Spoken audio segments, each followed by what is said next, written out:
Toutes et à tous, merci à vous de commencer votre semaine en notre compagnie. Nous sommes ensemble pour une demi-heure de direct.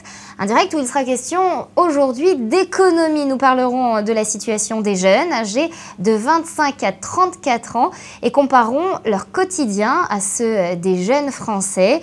Et puis en deuxième partie d'émission, on recevra ces jeunes, justement ceux qui se sont révoltés dans les tentes il y a 1 an et demi et ceux qui tentent de gérer le quotidien. Mais on commence avant tout avec un coup d'œil sur l'actualité. Le titre principal de cette matinée, c'est arrivé hier en fanfare à Ramallah pour le chef de l'autorité palestinienne, Mahmoud Abbas. Il a affirmé hier que les Palestiniens ont un État après la reconnaissance à l'ONU du statut d'État observateur de la Palestine. Maintenant, nous avons un État. La Palestine a obtenu un succès historique aux Nations Unies. C'est félicité Mahmoud Abbas à Ramallah en envisageant notamment de relancer la réconciliation entre les Palestiniens. Je vous propose d'écouter le chef de l'autorité palestinienne.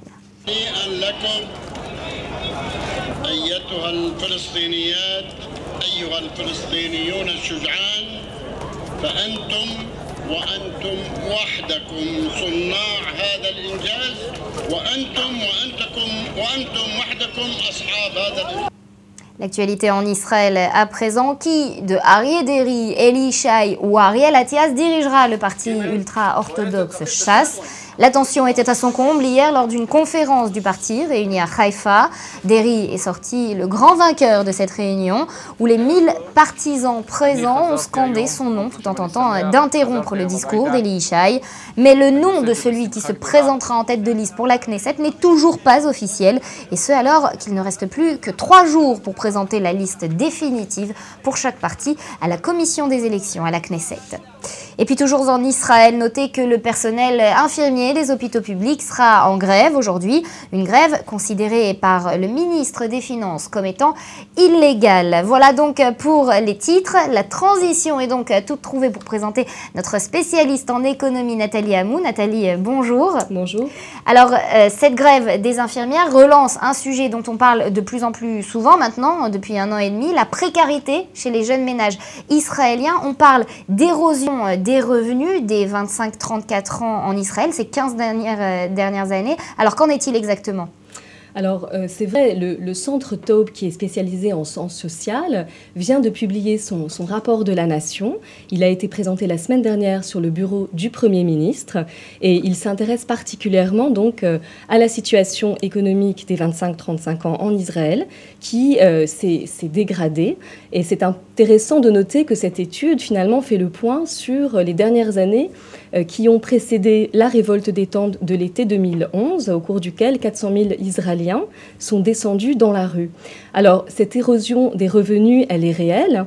On voit que le revenu médian en l'espace de 5 ans des jeunes Israéliens juifs, et je ne parle pas des Haredim, des ultra-orthodoxes, est passé de 7 500 shekels à 5 900, donc 1 200 euros. 5 917 shekels, on a sur le tableau qui s'affiche sur vos écrans la valeur en euros, 1 183 euros, voilà. Revenu médian donc. C'est ça, ça veut dire que plus de la moitié de la population israélienne gagne moins que ce revenu.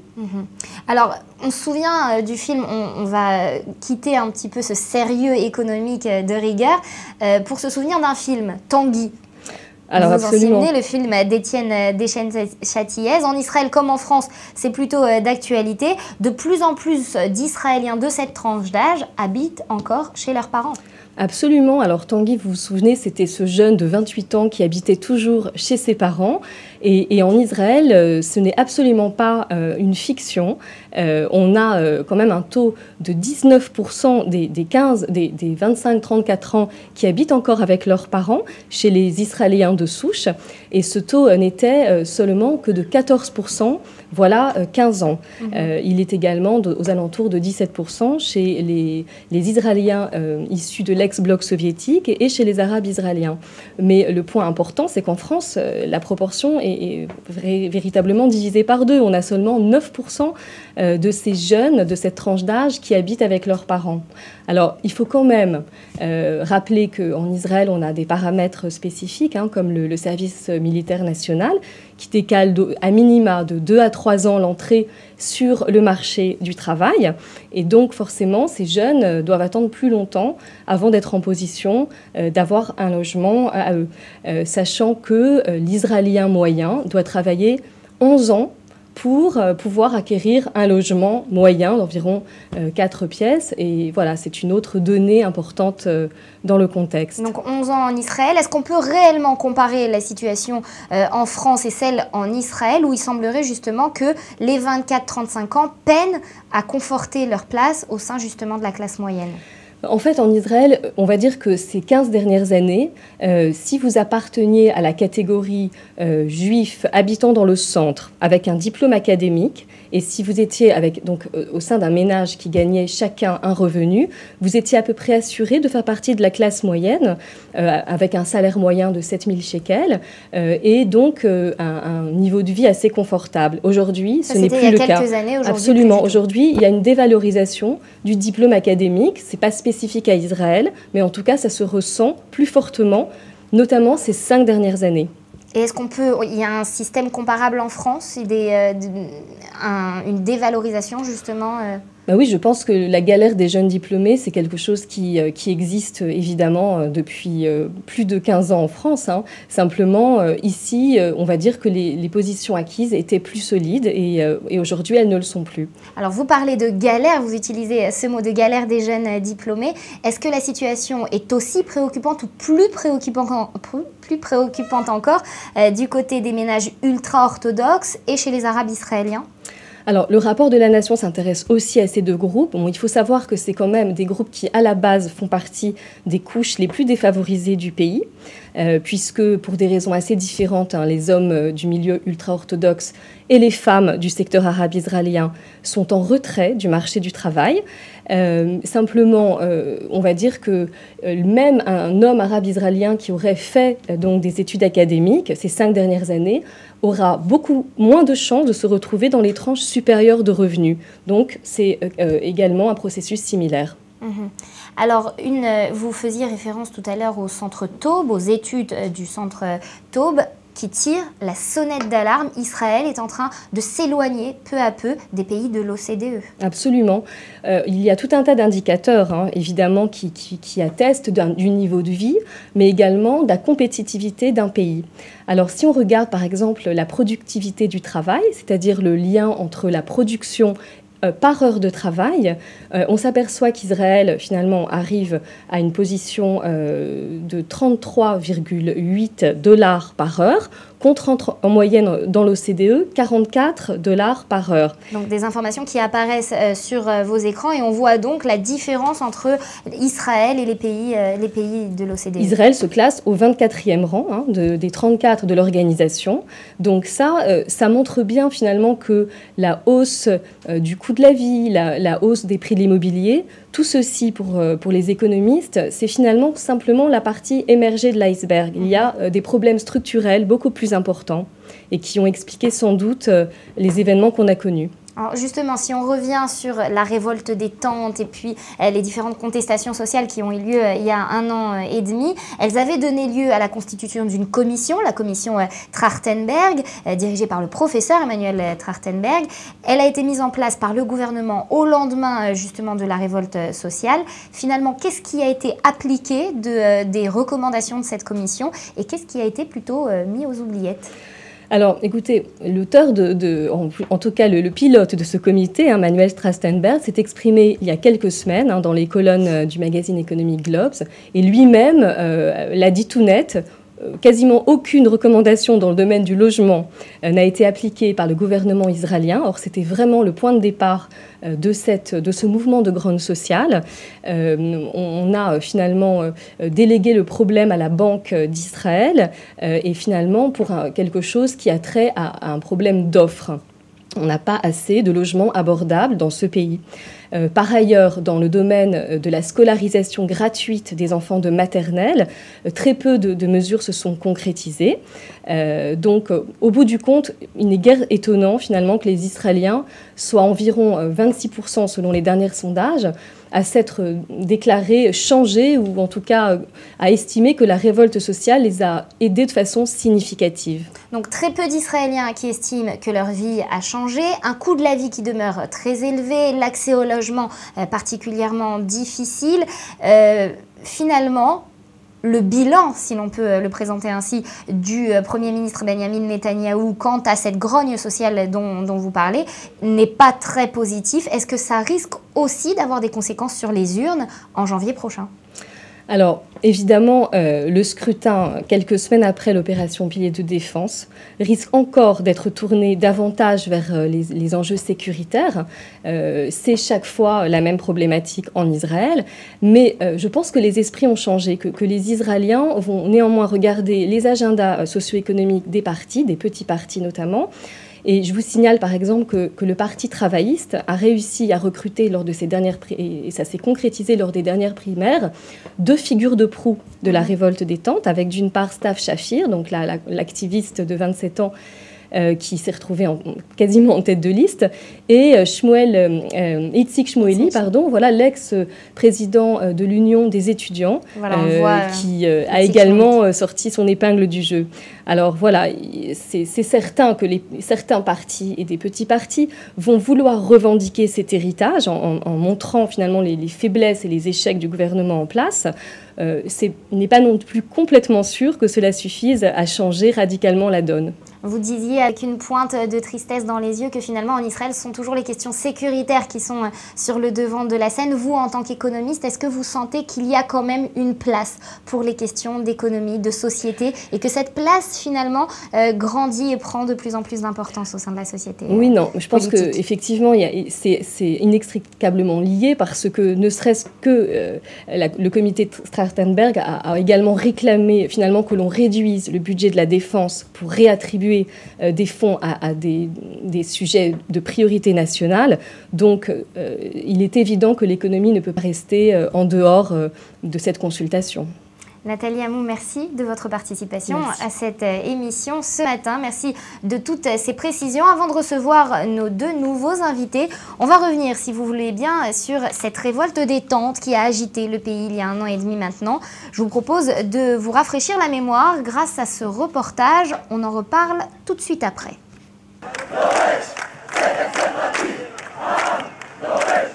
Le peuple exige la justice sociale. C'est ce qu'ont scandé inlassablement pendant plusieurs mois ce que la presse a appelé les insurgés israéliens. Influence des printemps arabes avoisinants au résultat d'années de plaintes et de frustrations. Il faut dire qu'en Israël, les prix des produits de première nécessité n'ont de cesse d'augmenter de façon quasi hebdomadaire. La nourriture, l'essence, le logement, le peuple israélien avait décidé de ne plus se taire et de descendre dans les rues. Tout a donc commencé, on s'en douterait, par Facebook. Un groupe d'amis monte une tente virtuelle qui devient très vite réelle et s'étendra pendant près de 3 mois sur l'une des avenues les plus en vue de Tel Aviv, le boulevard Rothschild. Ça ne s'invente pas. Juillet, août, septembre, des dizaines de manifestations sont organisées à travers tout le pays. Le 3 septembre, le record est battu. Jamais aucune revendication sociale n'avait rassemblé autant d'Israéliens dans les rues. 300 000 personnes manifestent en scandant toujours avec le même aplomb « Le peuple exige la justice sociale ». Et depuis, qu'est-ce qui a changé ? Le boulevard Rothschild a peu à peu retrouvé son allure de grande avenue. Le gouvernement Netanyahou s'est engagé à résorber la crise du logement et met sur pied la commission Trachtenberg. À sa tête, le professeur Emmanuel Trachtenberg. Son but ? Analyser la situation et proposer des solutions aux exigences économiques et sociales des manifestants, et en particulier sur le problème de l'augmentation quasi hebdomadaire du coût de la vie. Et quand la commission rend son rapport, le gouvernement met en application en partie seulement. La révolte des tentes n'avait pas de direction officielle. Certains se sont démarqués et ont pris la parole plus haut est plus fort que d'autres, comme Daphna Leaf, Stav Shapir ou encore Itzik Shmouli. Shapir et Shmouli, justement, qui ont reçu vendredi dernier 2 mandats à la Knesset en occupant la 9e et 12e position lors des primaires du Parti travailliste. Détente à la Knesset, il faut donc croire que la contestation sociale a pris du galon. Et pour parler de cette révolte sociale, Ilana Attali et Misha Uzan nous ont rejoints sur ce plateau. Bonjour à vous deux, merci de nous avoir retrouvés ce matin. Je vous présente à nos téléspectateurs. Ilana, vous avez scandé au printemps 2011, comme on l'a vu, les slogans qui ont fait le tour des écrans de télé. Le peuple réclame plus de justice sociale, on l'entendait dans le reportage. Vous étiez donc dans les tentes du boulevard Rothschild à Tel Aviv, on en reparlera. Misha, vous êtes journaliste et vous avez analysé cette révolte sociale de l'autre côté de la caméra, si l'on peut dire ainsi. Merci à vous de nous avoir rejoints. Ilana, on commence avec vous, honneur aux dames. Qu'est-ce qui vous a poussé à descendre dans les rues? On vient de voir dans ce reportage les tentes, les différentes personnes qui participaient à cette révolte. Ça vous a rappelé de bons souvenirs? Ce qui m'a poussée au départ à descendre dans la rue et à planter ma tente sur Rothschild, ça a été d'abord une grosse excitation d'avoir le sentiment de participer à un événement d'envergure nationale. C'était un petit peu, on y était, et quelque chose de très fort. Nous aussi on l'a fait. Oui, voilà, nous aussi on l'a fait, on était là et faire partie intégrante de ce phénomène-là. Ensuite, ça faisait écho à mes convictions et ma sensibilité politique. Donc c'est vrai que je suis plutôt de gauche en faveur du progrès social et de par ce que je lisais ou les gens que je rencontrais, les témoignages de gens que je rencontrais, je me suis rendu compte qu'effectivement la société israélienne rencontrait de grosses difficultés sociales et laissait surtout la classe moyenne en fait dans de grosses difficultés économiques et sociales. Ça fait que c'était beaucoup d'empathie, de solidarité pour cette population et à une échelle un petit peu moindre mais personnelle également. C'est vrai que c'est pas évident pour nous également de survivre économiquement à Tel Aviv avec des salaires qui sont relativement bas. Et surtout par rapport aux compétences, aux qualifications avec lesquelles les Olim viennent de France, par exemple, et des loyers, un coût de la vie qui est très élevé. Donc, alors, vous faisiez référence aux Olim, aux nouveaux immigrants qui viennent de France. Est-ce que vous en avez rencontré beaucoup au cours de ces manifestations, dans les tentes? Vous étiez pendant 3 semaines, je crois. J'ai dormi 3 semaines dans les tentes. Vous avez dormi 3 semaines. Alors, comment ça se passait? Déjà, on va revenir sur ce quotidien parce que ça nous intrigue beaucoup. Comment ça se passait concrètement au quotidien? Vous dormiez... C'était un peu comme un camp de vacances finalement ou pas? Il y avait... Bon, pas vraiment, parce qu'en fait tout le monde travaillait plus ou moins. Donc on dormait dans les tentes, le matin on se levait, on allait se doucher chez soi et on allait travailler, puis on retournait aux tentes après travail. C'était un petit peu toute notre vie sociale, on passait les week-ends là-bas, les soirées là-bas, jusqu'à des heures, jusqu'à 2h, 3h du matin. On s'endormait jusqu'à 5-6 heures, le temps que le soleil se lève. Puis on rentrait chez soi se doucher et retournait au travail. Donc c'était plein de rencontres, plein de rencontres passionnantes. Et non, tout le monde travaillait. Ces rencontres passionnantes, est-ce qu'il y avait dans ces gens que vous avez croisés sur le boulevard Rothschild des nouveaux immigrants venus de France et qui manifestaient comme vous? À vrai dire, des immigrants venus de France, très peu. J'ai essayé de ramener des amis à moi qui ne dormaient pas là-bas, mais qui passaient les soirées là-bas avec moi, avec beaucoup d'Israéliens, surtout des Israéliens. J'ai rencontré des Olim des États-Unis, qui étaient un peu plus impliqués apparemment. Mais des immigrants venant de France, non, pas vraiment. Pas vraiment. J'étais un peu la seule.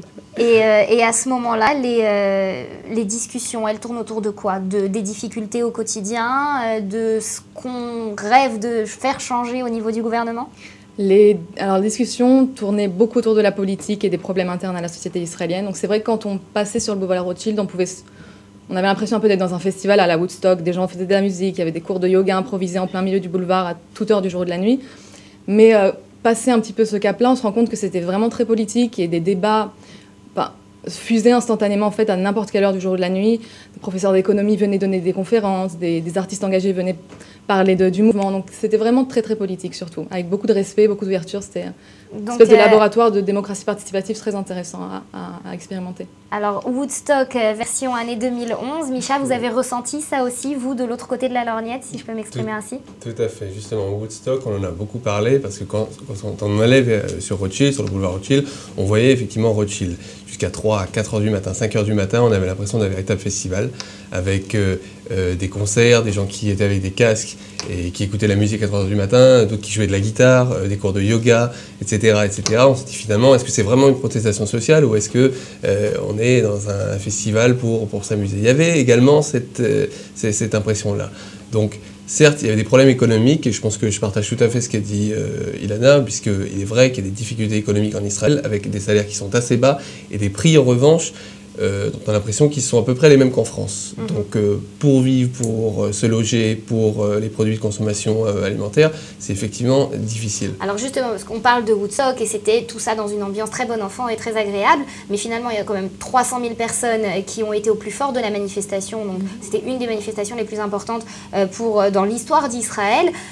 Micha, au moment de la préparation de cette émission, on a discuté, vous êtes à la tête d'une famille, vous êtes chef de famille, vous avez un enfant. Ouais. Alors comment justement, en tant que journaliste qui travaillait en freelance, donc avec une famille à nourrir, comment vous vous en sortez avec le quotidien, le jardin d'enfants, le logement, la voiture, enfin tout ce qu'il faut prendre en compte pour vivre au quotidien? Alors très difficilement. Alors effectivement, j'habite à Tel Aviv, donc les loyers sont très élevés, donc il faut prendre ça en compte. La voiture, c'est simple, j'en ai pas.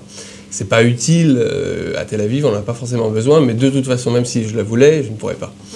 Donc la voiture, il faut abandonner. Pour le jardin d'enfants, c'est une des choses les plus difficiles en Israël. Ça coûte très cher. Vous imaginez qu'il y a des gens qui sont obligés de faire des emprunts pour leurs enfants. Donc s'ils ont 1, 2 enfants, imaginez lorsqu'il va y avoir le deuxième. Là, j'ai encore de la chance, j'ai qu'un seul enfant. Mais j'espère en avoir plusieurs. Et à ce moment-là, ça va être beaucoup plus difficile. Donc on s'en sort. Il faut être 2 déjà pour travailler.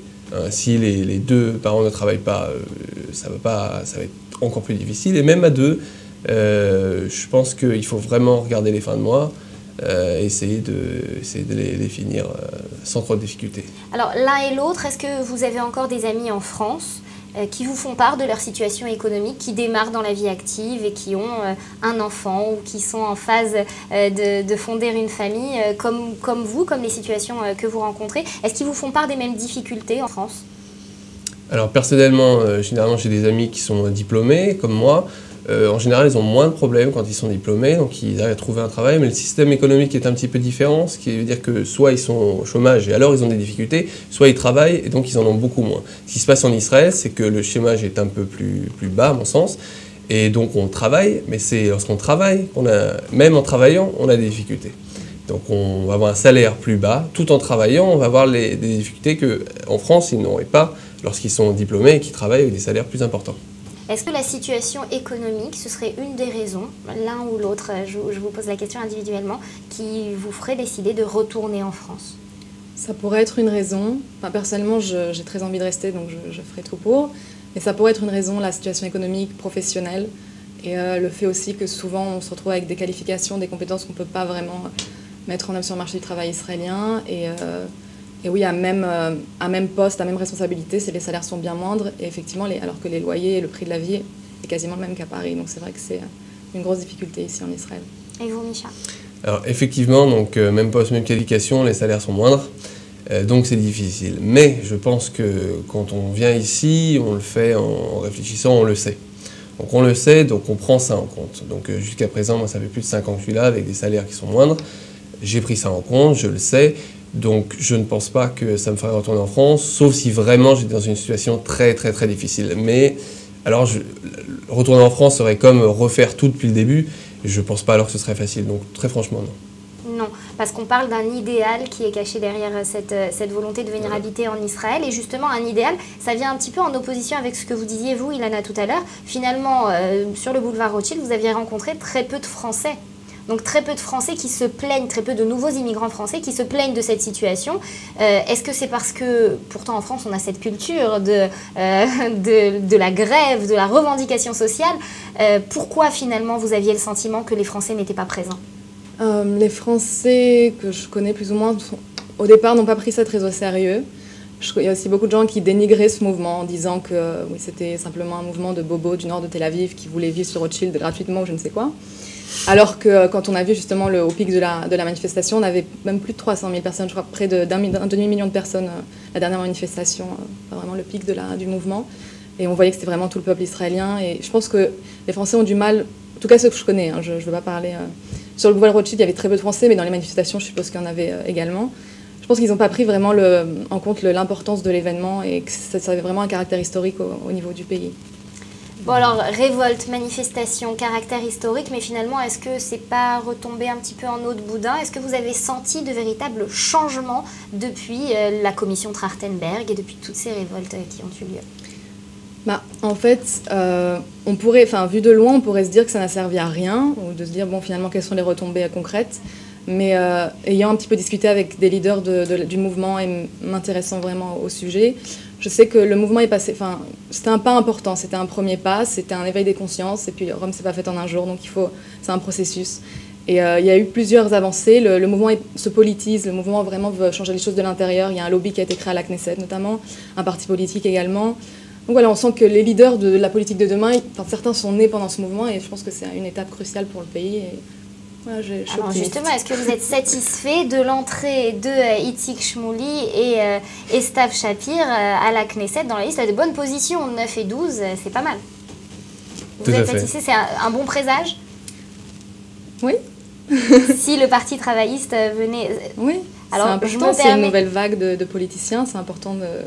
Puis, outre ces nouveaux leaders qui sont peut-être nés dans la protestation, que le gouvernement en place et que les partis déjà en place prennent en compte ces problématiques sociales, c'est aussi quelque chose de très important. Alors le parti au pouvoir, il ne va pas y rester très très longtemps, c'est pour l'instant un gouvernement de transition entre guillemets. Est-ce que je peux me permettre de vous demander pour qui vous pensez voter? On a déjà eu une esquisse de réponse avec vous, Ilana, mais pour qui vous pensez voter lors des prochaines élections législatives?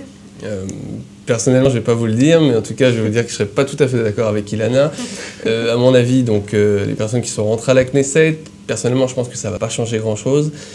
Si le Parti travailliste était au pouvoir, il aurait peut-être géré les choses différemment, mais ce serait resté plus ou moins la même chose. Il y a une crise économique mondiale.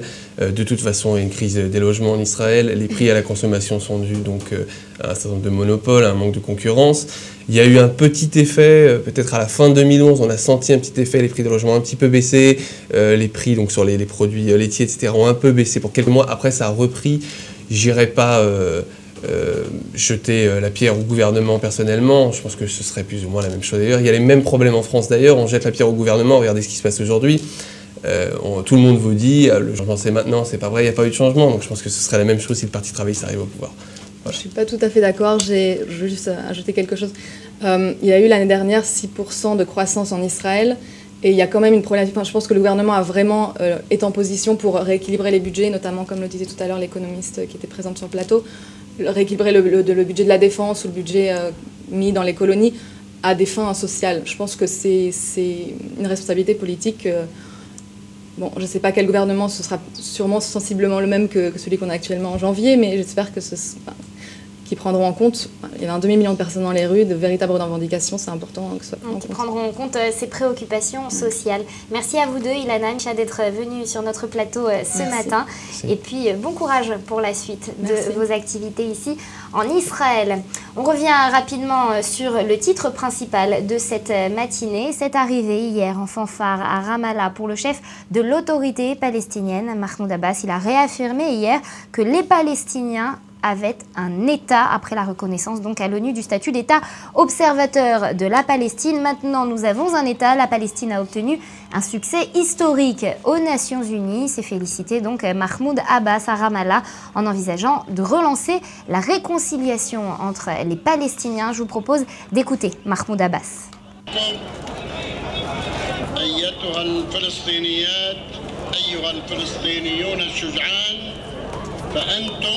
وأنتم وحدكم صناع هذا الإنجاز وأنتم وحدكم أصحاب هذا الإنجاز. Voilà, c'est donc sur ces propos que nous refermons cette édition. Merci à vous de nous avoir suivis. On se retrouve demain avec d'autres invités, d'autres questions d'actualité, d'autres confidences. Même heure, même chaîne. Je vous souhaite une excellente journée et d'ici demain, portez-vous bien.